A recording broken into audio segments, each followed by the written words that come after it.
If you're experiencing a login failure in CS2 with error code 2025, follow these steps to troubleshoot and resolve the issue. Step 1. Check your internet connection. Ensure that your device is connected to the internet. A stable connection is essential for logging into the game. You can try restarting your router or switching to a different network if necessary. Step 2. Verify server status.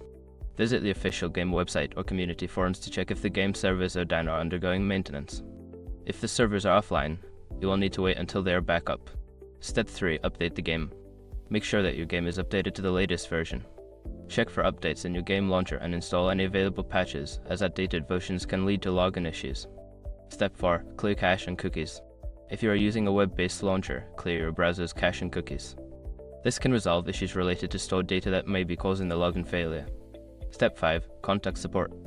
If none of the previous steps work, reach out to the game's customer support. Provide them with details about the error and any troubleshooting steps you have already taken for further assistance.